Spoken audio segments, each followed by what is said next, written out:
네, 안녕하세요. 하우스 커뮤니케이션스의 이사를 맡고 있고 서강대학교에서 헬스 커뮤니케이션 센터에서 연구하고 있는 이승찬입니다. 오늘은 서강대학교의 커뮤니케이션 학부 교수님이시자 하우스 커뮤니케이션스의 대표이신 유현재 교수님 모시고 이야기 나눠보겠습니다. 안녕하세요. 예, 안녕하십니까. 떨지 말고. 저는 첫 출연이라서요. 예, 안녕하십니까. 소통 깨부수기라고 저희가 만들었고요. 딴 건 아니고 이제 좀 답답하고 뭐 소통을 어떻게 해야 되나 뭐 이런 것들을 또 물어보기도 하고 또 뭐 인터뷰도 하고 제가 그러다 보니까 이거를 우리 사회에서 이렇게 소통이 뭔가 필요한 부분이 여러 군데가 있겠구나라고 해서 이제 저희가 한번 통깨 이렇게 한번 해봤습니다. 그래서 신문방송학 교수인데 뭐 이런저런 일 때문에 막 이렇게 그 업계랑도 일하고 또 공공기관이랑 일하고 막 이러면서 제가 나름대로 좀 쌓은 노하우들이 있는데 그걸 하나하나 좀 이렇게 깨보시려고 합니다. 그래서 오늘 첫 번째 주제가 뭐였죠? 네, 요거 먼저 말씀드려야 될 것 같은데요. 저희 배경이 이제 박스 안에서 저희가 있지 언박싱. 않습니까? 그렇죠. 오늘이 이제 처음 이 언박싱의 의미가 네. 또 뭐 저희가 이제 소통에 대해서 다양한 주제를 이제 하나하나 풀어가겠다. 네, 뭐 언박싱. 이런 의미이니까 나름 노력했네. 재밌게 받아주시면 좋겠고요. 약간 B급 냄새 납니다만은 어쨌든 뭐. 오늘의 주제에 대해서 좀 간단하게 한번 얘기해 볼까 해요. 국가 재난 상황 시에 요즘에 뭐 특히 뭐 과거에 있었던 세월호, 얼마 전에 있었던 뭐 침수 피해, 뭐 코로나 19, 뭐 이태원 등 뭐 정부, 지자체 혹은 정치인들이 다양한 매체를 통해서 다양한 메시지들을 전달하고 있잖아요. 간단하게 오늘 시청자 여러분 혹은 뭐 유튜브를 통해서 이제 요즘 청취하시는 분들도 많으니까 청취자 여러분들께 오늘의 주제에 대해서 간단하게 한번 말씀해 주시죠. 네. 그 소통이라는 게 그 이렇게 막 친구 사이에 우리 지금 뭐 이렇게 하듯이 얘기하는 것도 있지만 사실 그 공적으로 뭔가를 얘기를 한다거나 아니면 누군가를 이렇게 좀 설득한다거나 막 이럴 때는 사실 쉽진 않아요. 전부 다 소통 얘기하고 그러지만 뭐 저희는 직업이 좀 그런 거라서 뭐 연구를 하고 막 그렇습니다만 참 만만치는 않거든요. 근데 그런 거에 대해서 얘기를 하려고 그러는데 이제 특히나 소통 상황에서 또 되게 굉장히 좀 어려운 게 언제냐면 이렇게 좀 위협 상황일 때. 그러니까 아까 뭐 얘기했습니다만 재난이라든가 사고라든가 뭐 이런 거 할 때 근데 10중 8구 정치인이나 뭐 관련 이제 뭐 인사들이 나와가지고 얘기하고 막 그럴 거 아니에요. 그러면 저를 포함해서 이게 대중들은 그거 이렇게 막 입 바라보고 있단 말이에요. 근데 거기서 소통이 제대로 안 되거나 아니면 좀 무리하거나 아니면 뭐 어쨌든 부작용이 좀 일어나면 원래 있었던 것보다 일을 더 키웁니다. 그래서 그런 그 재난 상황에서 어떻게 해야 될까? 그래서 오늘 제목을 그 재난 시에 정치인이 소통하는 방법 이렇게 한번 해봤습니다. 그래서 뭔가 아쉬운 점, 그다음에 혹은 뭐 앞으로 좀 지켜줬으면 좋겠다는 점 이런 것들 한번 오늘 하나하나 좀 깨보시도록 하겠습니다. 네, 그럼 가장 최근에 있었던 이슈죠. 이태원 참사와 관련해 가지고 발언 바탕으로 몇 가지 이야기를 나눠볼까 해요. 발언을 기반으로 해서 첫 번째는요. 박희연 용산구청장님께서 말씀해주신 내용이에요. 헬로윈 이제 데이에 있었던 이 이태원 참사가 일종의 현상이다. 축제는 아니었고 일종의 현상이다. 이런 말씀을 해주셨어요. 요거에 대해서는 어떤 문제점이 있었을까요? 그 몇 개를 좀 짚어야 될 것 같은데 굉장히 중요한 부분입니다. 이게 보면 그 정치인들이 이렇게 보면 이렇게 스포트라이트가 이렇게 막 비춰지잖아요. 그러면 처음에 다들 뭐 저도 그렇고 다들 사람이니까 두렵거나 아니면 왜 그러냐면 벌어진 일들이 진짜 어마어마한 일들이잖아요. 근데 첫 번째 소통의 첫 번째는 뭐랄까 뭐 인간관계나 소통이나 뭐 이럴 때 보면은 뭐 누가 갑인지 빨리 판단하라 뭐 이런 것도 원칙도 좀 있기도 하고 막 그런데 제일 먼저 판단해야 될 일은 뭐냐면 본인의 위치입니다. 그러니까 내가 이 벌어진 참사에 대해서 그 고관이었 사람인지 혹은 내가 약간 좀 비껴나 있어도 되는 사람인지를 빨리 판단해야 돼요. 그래야지만 그 다음에 소통이 결정됩니다. 그런데 그 판단이 사실은 의외로 쉽습니다. 왜 그러냐면 참사가 터졌죠? 참사가 터진 다음에 기자들이 자꾸 전화가 온다. 그러면 당신은 일 관여자입니다. 그 얘기는 뭐냐면 아무리 피하고 아무리 뭐 법을 들이대고 막 이래도 피해갈 수가 없어요. 그러니까 굉장히 중요한 사람이라는 뜻이에요. 그런데 여기 이렇게 보이는 그 박희영 구청장님 같은 경우에는 몇 가지가 조금 아쉬운데 이제 대표적인 게 그런 거였어요. 그러니까 약간 유체 이탈. 그 다음에 또 하나가 저기서 이제 뭐 나온 멘트입니다만은 뭐 현상이니까 피할 수 없었다라든가. 그 다음에 뭐 구청에서 할 수 있는 건 다 했다. 뭐 이런 것들은 약간 아까 말씀드렸던 것처럼 이게 제일 중요한 사람 중에 한 사람이면 어쨌든 어떤 책임이 있든지 간에 뭐 온몸으로 받아내겠다. 예를 들어서 뭐 그런 자세로. 그러니까 이게 보면 소통도 그렇거든요. 내용도 중요하지만 자세도 굉장히 중요하다라고 돼 있잖아요. 근데 그 부분에 있어서 판단이 명확하지가 않았던 것 같아요. 그래서 조금 길게 얘기해도 됩니까? 아, 네, 길게 그렇습니까? 얘기하셔도 예, 되고요. 그래서 이분만이 아니라 뭐 뒤에 자료 사진이 나올기는 할 텐데 보면은 그 당시에 이제 우리가 조금 아쉽다라고 언론에 많이 나왔었던 사람 몇 분 계시잖아요. 그게 이제 이상민 행정안전부 장관도 있었고 지금 그것도 계속 뭐 ING입니다만은 그 다음에 그 한덕수 총리도 그렇고 그분들이 했던 거 왜 사람들이 조금 화가 났을까를 생각해 보면 아까 제가 말씀드린 그 원칙에 의해서 이렇게 판단해 보면 약간 심플해요. 그러니까 본인들이 분명히 가장 중요한 관여자거든요. 우리 국민들은 다 그렇게 알고 있어요. 그러니까 무슨 어떤 측면에서 봐도 제일 중요한 사람들인데 그분들이 멘트에 의해서 약간 조금 뭐랄까 자기가 제일 중요한 이런 거에 대해서 잊어버리고 멘트를 좀 했거든요. 그래서 그 부분들이 좀 아쉬웠고 뭐 이상민 행정안전부 장관 같은 경우에는 계속해서 언론에 나오고 있으니까 오늘 그렇습니다만 한덕수 총리가 이 발언했던 게 상당히 조금 저는 아쉽다고 생각했는데 그때 이제 외신 기자들이랑 이렇게 막 했었잖아요.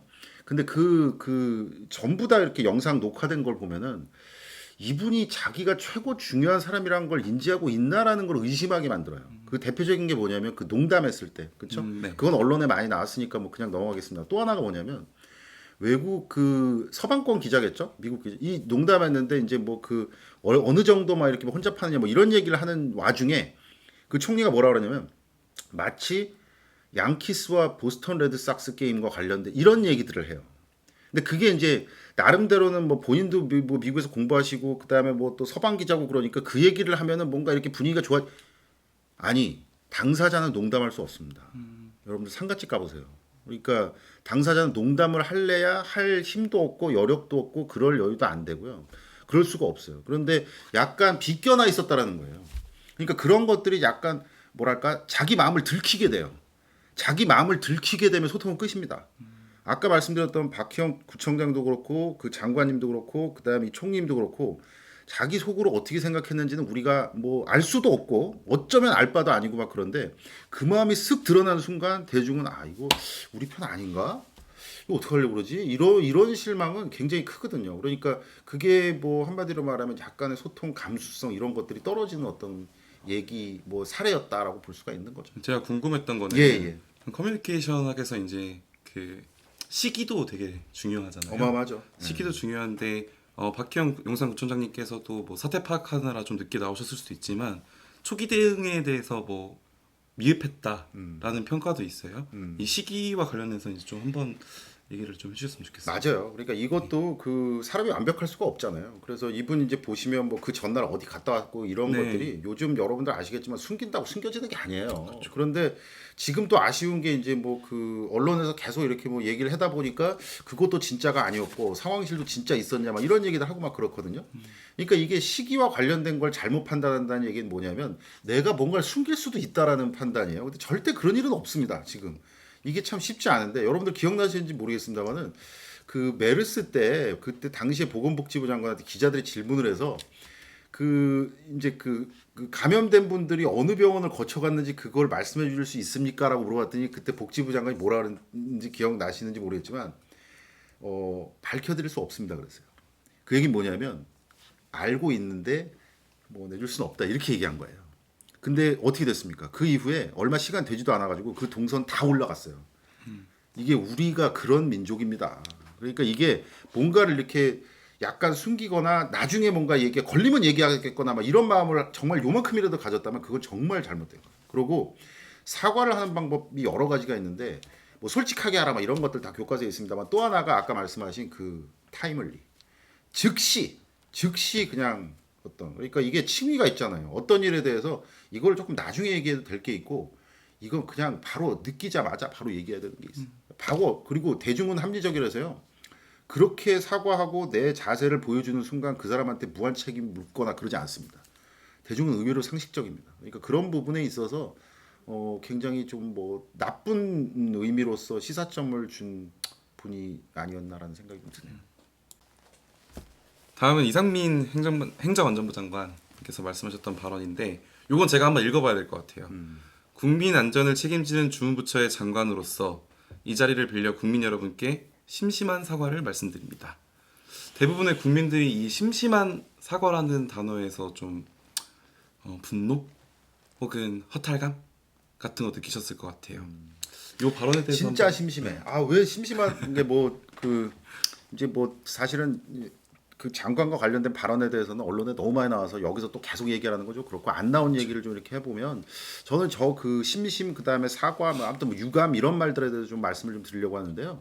우리가 참 저게 이제 클리셰라고 하잖아요. 그냥 이렇게 뭐 어떤 상황이 벌어지면은 유난히 그 쓰는 단어들이 있어요. 보면은 무슨 뭐 상가집에 갔을 때 뭐 조의를 표합니다, 뭐 합니다 이런 것들이 있잖아요. 근데 특히나 정치인들이나 이제 뭐 관료들이나 보면은 어떤 상황이 이렇게 되면은 이게 정가의 보도처럼 쓰는 게 유감입니다. 근데 저 말은 본인들끼리는 얘기할 수 있어요. 그러니까 약간 명분적으로는 내가 유감 표명했지 않냐라든가 뭔가 이런 거예요. 근데 그 얘기는 딱 뭐냐면 내가 뭐 살짝 미안하게는 생각하는데 솔직히 말해서 사과하고 막 이렇게까지는 하고 싶지 않아. 그러니까 내가 그냥 이렇게 표현할 테니까 그냥 퉁치자라고 얘기를 하는 거랑 똑같은 말이에요. 그리고 심지어 일반인들은 다 이제 다 알고 있어요. 저 유감이라는 표현이 어떤 말인지. 근데 제가 이거 뭐 개인적인 경험인데 참 이게 안타깝다라고 생각해요. 예전에 학교에서 누군가 이제 학생들하고 이제 수업을 하는데 조별 활동을 하는데 좀 싸웠어요. 친구들이 이제 싸워서 이제 해서 제가 이렇게 중재를 좀 했죠. 중재를 좀 하고 이렇게 했는데 말 이렇게 하면 안 되지. 이럴 수도 있어라고 해가지고 제가 끼어들어가지고 했거든요. 근데 어떤 친구가 복학생이었는데 뭐라 그러냐면 미안하다라고 얘기를 했더니 제가 했던 발언에 대해서 유감입니다라고 얘기를 하는 거예요. 내가 그래서 되게 꾸짖었어요. 이 무슨 정치인 뭐 테러전 많이 봤냐? 왜 그렇게 그냥 미안하다고 해라. 네가 미안하다고 할 그 상황인데. 그래서 지금은 사실은 그 솔직함 그다음에 내가 미안합니다 뭐 이런 것들을 뭐랄까 이게 밝힌다고 그래서 저는 개인적으로 봤을 때 법은 잘 모르지만 그 장관이나 뭔가 책임지고 있고 막 이런 분들한테 그럼에도 불구하고 당신이 막 책임져 내가 어떻게 할까 이런 대중이 있을까요? 그런 대중은 없어요. 그런 대중은 있어 봐야 그죠? 그러니까 그렇게 많지는 않을 거라는 생각이에요. 그러니까 본인이 뭐 옛날에 무슨 그 슬로건도 있었는데 내 탓이요 막 이렇게 하잖아요. 그러면 우리가 어떤 책임을 물을 수 있는 것들에 대해서 우리가 칭의를 결정하고요. 그러면 중요한 거는 소통은 항상 그렇습니다. 자세를 봅니다. 이게 what to say가 있고 how to say가 있잖아요. 사람들이 오해하는 게 what to say에만 한 10시간 쓰고요. 소통하기 위해서. how to say는 한 5분 씁니다. 왜 그러냐면 내가 선수다라고 생각하는 거예요. 절대 그러면 안 됩니다. 그렇지 않고 내가 어떠한 마음인데 그 마음이 만약 전해지면 진짜 잘 되는 거거든요. 근데 그런 측면에서 보면 쓰는 용어도 사실은 훈련해야 돼요. 그리고 소통은 다행인 게 훈련하면 또 이렇게 되거든요. 그게 감수성이니까. 그래서 그런 측면에서 조금 아쉬웠다. 라는 생각을 좀 해봅니다. 다음 발언은 이제 남영희 지역위원장님께서 해주셨던 발언인데 이번 참사가 청와대 이전 때문이다.